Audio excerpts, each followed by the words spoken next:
Du soleil à la côte aujourd'hui, les vacanciers ont pu en profiter, tout comme les plaisanciers. Une soixantaine d'entre eux se sont d'ailleurs lancés depuis Nieuport pour une course de 5 jours dans la Manche. Une épreuve qui marque le retour des courses au large en Belgique. Emmanuel Dupont, Malik Jetti. Ultime vérification avant de mettre les voiles. Une formalité pour ce couple aguerri. Il est ingénieur, elle est pharmacienne. On les surnomme déjà les amoureux de la régate. Dans quelques minutes, ils vont participer à une compétition qui pourtant n'a rien d'une croisière romantique.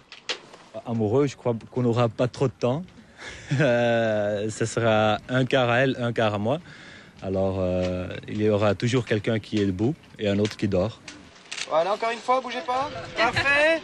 Qui c'est qui va gagner? C'est nous. Ouais, voilà. Super. Plus nombreux et déjà plus compétitifs. À quelques mètres sur un autre voilier à quai, ce groupe d'anciens étudiants de l'UCL n'exprime pas seulement l'envie de gagner. Dans les cales du bateau, ils rangent soigneusement les vivres débarrassés de leurs emballages plastiques, car ces concurrents ont aussi l'esprit écolo et comptent bien le faire partager. C'est vrai que les bateaux sont parfois, faut pas faire mauvaise figure parce que y a justement pas de tri à bord. Il y a des gens un peu scrupuleux qui n'hésitent pas à balancer des déchets soi-disant biodégradables assez rapidement par-dessus bord. Parfois près des côtes, ça se retrouve sur les plages et ça met quand même pas mal de temps à se dégrader. 9 voiliers au total et une soixantaine de participants que l'on voit ici rejoindre la ligne de départ s'apprêtent à traverser la Manche. Certains juste pour le plaisir, d'autres pour valoriser des projets humanitaires, sociaux ou écologiques. Les organisateurs, eux, ont pour saine ambition de remettre au goût du jour les courses au large devenues inexistantes.